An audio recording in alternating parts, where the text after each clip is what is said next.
Dad, how about we get rid of this pig? Kick out the pig that Anna brings so little money? That's what my husband and son were talking about. I decided to pack up and leave. Hey, why did you withdraw the money from the account? He said that, but it was all my money. I didn't come home for about a year after that. And when I saw my husband and son again after a long time, they looked at me as if they had changed. Please come back. My name is Ashley. I'm a 43-year-old office worker. My husband Brandon and I have been married for almost 15 years. Our son Harold is now 17 years old and in high school. Well, he is actually my stepson.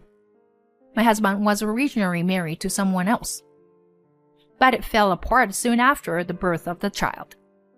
After his ex-wife left him, my husband supported his son as a single father with the help of my in-laws. One day, he received the divorce papers, and he had no choice but to divorce her. A little later, he started dating me and we got married. My son thought I was really his mother, since he was only 2 years old at the time. Brandon and I were deeply in love, and I also cared for his son. Now, we decided to get married early and become a family. My in-laws have been very kind to me, despite what happened to the ex-wife and my husband. I feel like I can trust Ashley somehow. I mean, his ex-wife was kinda dangerous. To be honest, I'm not really surprised that she left. My mother-in-law said that calmly, and I felt she is a strong person. I thought that with the support of my parents-in-law, I would be able to raise my son without any problems. My son is fond of my mother-in-law, and she will be able to give me advice if I have any trouble. And so, my married life began. My son was cute. My husband and I felt like newlyweds. We were very happy in the beginning of our marriage. My son was growing up well. My family was close. I was happy every day. My mother-in-law came to my house to take care of my son when I was busy with work. And we overcame many things by cooperating as a family. I thought I could live happily ever after. That's what I thought. But unexpected things do happen out of the blue. Like layoffs. It was about 10 years after we got married. The company where my husband works had a major restructuring, and he was one of many who got let go of. Damn! Why the hell should I get the X? My husband was quite shocked because he didn't think he was going to be laid off. Did you ask the company if they would reconsider? Of course I did. I asked them why. And so they said it should be fine because we both work. They said that since you work for a big company, we probably don't have to worry about the income. He told me that he was one of the people who got laid off because I work for a big company and my salary is high. I had a complicated feeling when I heard that. I felt sorry for him. But even so, I had worked hard to get a job at the company I work for now. And I had worked hard to raise my salary after I became an employee. Now I am working hard in a high position with subordinates. So I didn't want to look at it as a negative thing. But if your old company is in financial trouble, it might go bankrupt sooner or later. So let's look at it as a positive thing, that you can change jobs early. I agree. My husband had a downcast look on his face, but for the time being, he tried to change his mind with my encouragement. However, when things go wrong, everything goes wrong. My husband could not find a new job. He tried to find a new job with the same salary as before, but he never found one. When I suggested that he try starting as a regular employee, he seemed to be frustrated. Do you think I'm an idiot? That's not true. But it would be a problem if you don't get a job, wouldn't it? It pains me to see him having a hard time too. So I wanted him to find a new job and go back to work, even if it meant lowering his position a bit. I tried to persuade him to go to a few more interviews with various companies. But that didn't work either. And even the company that offered a lower salary didn't hire him. Gradually, my husband became more and more impatient. You told me to accept lower pay grade, but I still can't get a job at all. What do you think you were doing? Making me write shameful things. My husband turned red and yelled at me. I was also troubled by such an unreasonable anger. But he had no other choice but to throw his frustration at me.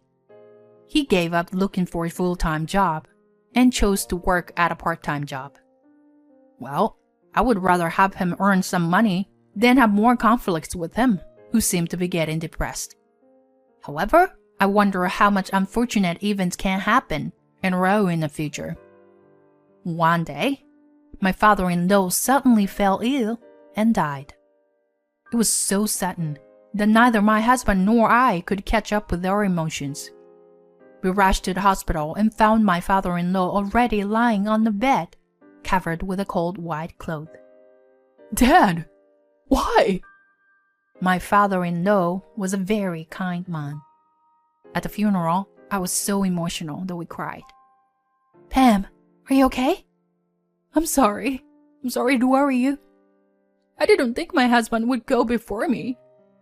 I always told him I didn't want to be the one left behind. He told me he would see me off and that I'll be safe. But at the last minute, he broke his promise. My mother-in-law was very depressed about the loss of her beloved husband. My son, who is now 12 years old and understands life and death, was very sad about it. I started to visit my mother-in-law regularly. I knew she would feel sad living alone.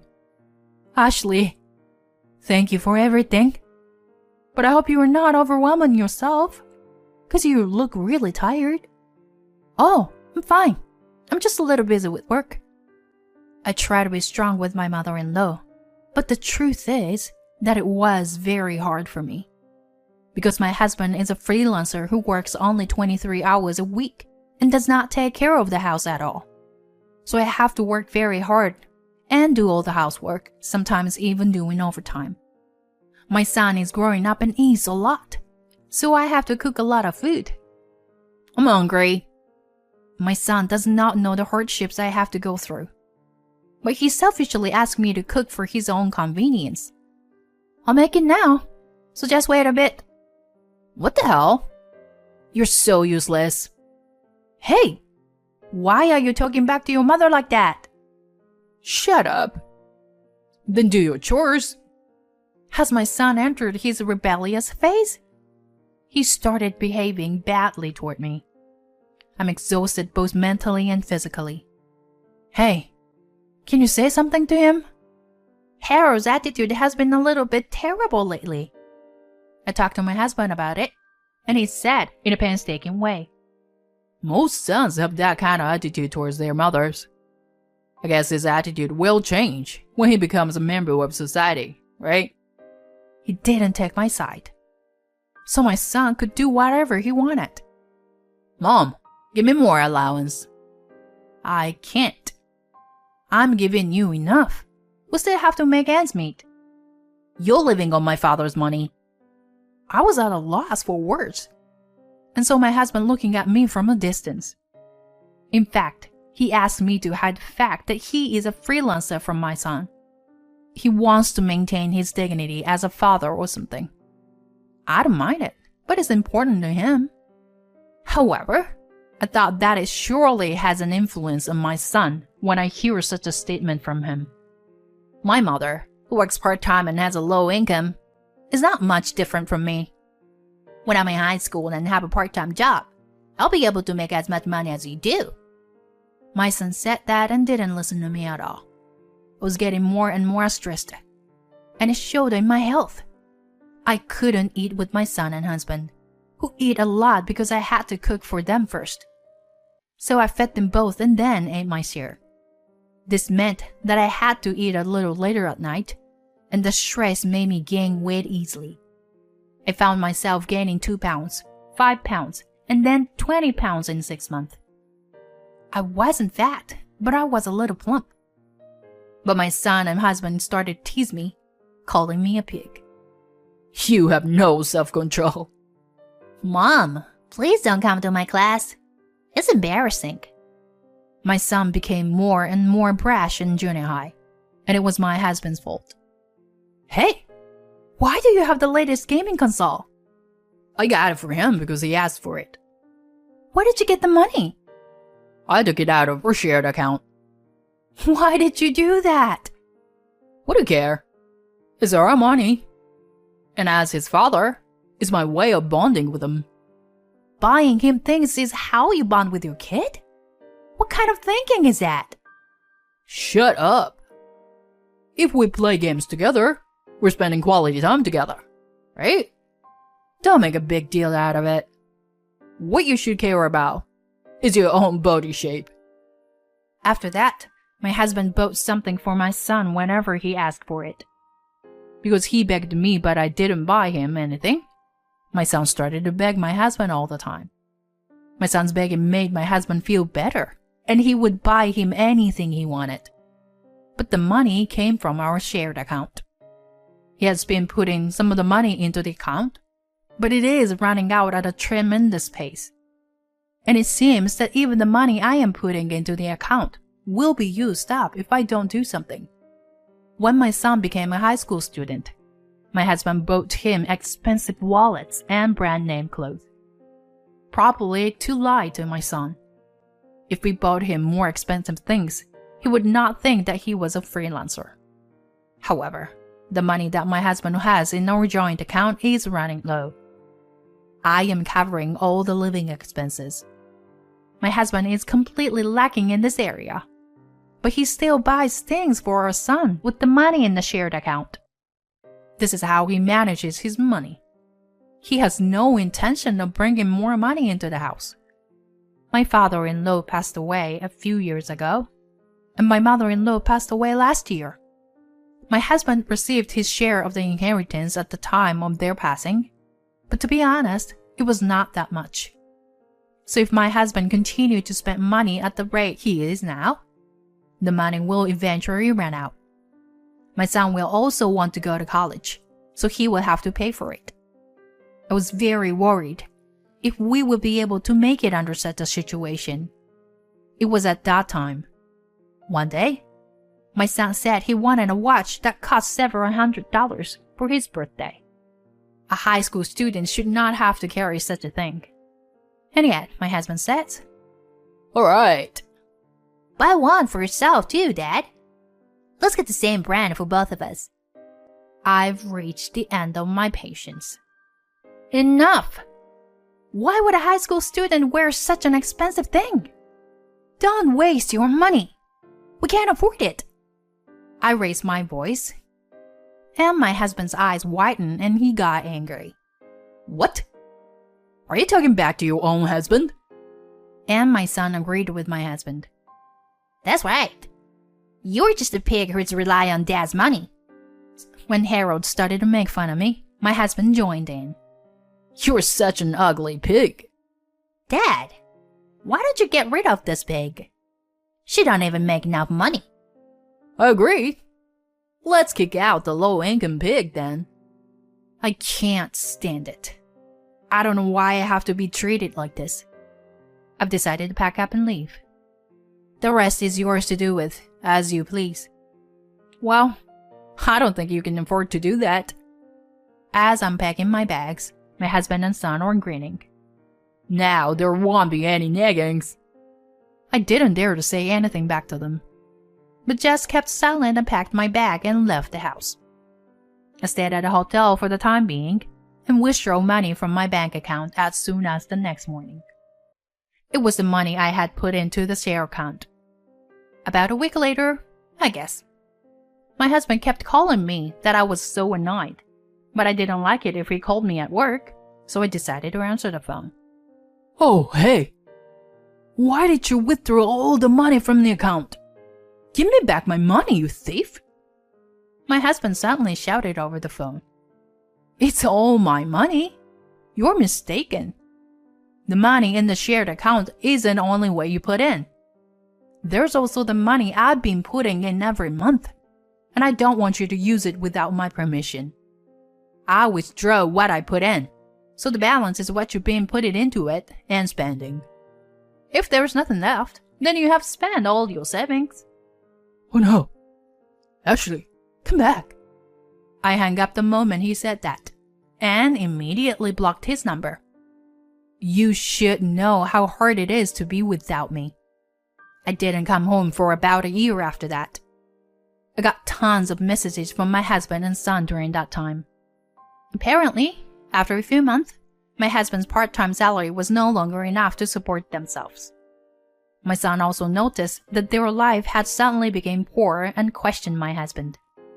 He finally confessed, and from then on, he and my son both tried desperately to get me to come back. I rent an apartment near my office to make it easier for me to get to my office and put more effort into my work than ever before. Thanks to this, I was able to successfully complete a big project. After a year of smooth sailing at work, I decided to meet my husband and son for a break. When I saw them again for the first time in a long time, they both looked different and hang on to me. Their clothes were in tatters, and their hair was a mess. My husband and son had lost a lot of weight since the last time I saw them, as if they had not been eating properly. They looked really scrawny. By the way, I too have lost 20 pounds in the past year, and I am back to my former weight. But I have hardly changed my diet at all, and I lost the weight just by being away from my husband and son, reducing my stress, and getting a moderate amount of exercise. Please, I beg you, please come back. My husband got down on his knees. I came to see you today to formally demand a divorce. My husband and son turned pale when I said that. Wait, if we get divorced, we'll be living in the streets. That's right. I sold everything I had ever worn, even my brand name clothes, to pay for lunch for a month. I can't stand the thought of being poor. I don't know about that. You've been abusing me and treating me like a slave. I'm sick of you. And I've realized that I don't need you in my life. So I'm cutting you off completely. I said this, and my son said with a start. Then pay child support. If you and Dad get divorced, you're gonna have to pay child support, right? The son said. And the husband took advantage. Since you make more money than me, I'll divorce you if you pay child support every month. He looks very proud of himself, as if he has come up with a brilliant idea. But neither he nor my son seem to know what's important. I'm sorry, but I'm not obligated to pay child support. Huh? Because Harold and I are not blood related. Harold's eyes widen. Oh, my God. You're the son of a woman from your father's previous marriage. Your real mother died shortly after you were born. Then you lived with your grandparents. Then I married your father when you were 2. So, you and I were not related. And I'm not obligated to pay child support in the event of a divorce. No. I raised you as if you were my real son. But I can't do this anymore. I'm leaving this man, and I'm cutting you off, and we'll be strangers. Both Harold and my husband turned pale at my words. I want you to write the divorce papers now. But if you can't, we will have to go to court through a lawyer at worst. Go to court? We don't have that kind of money. Then sign the divorce papers. My husband reluctantly signed the divorce papers. I filed the divorce papers at the city office and officially divorced my husband. My ex-husband is now working part-time jobs until he is exhausted to pay Harold's tuition and our there and their expenses. However, my son seemed to have a great dislike for my ex-husband because he lied to him. And there's also the shock of me not being his real mother. So the relationship between the two of them is at its worst. I still receive messages from both of them asking me to help them, but I ignored them. I hope my son will take this opportunity to look at himself and change his personality. As for my ex-husband, I hope he goes to hell. I'm working hard today with these thoughts in my mind. I'm going to put love and marriage aside for a while and aim to achieve more results in my work.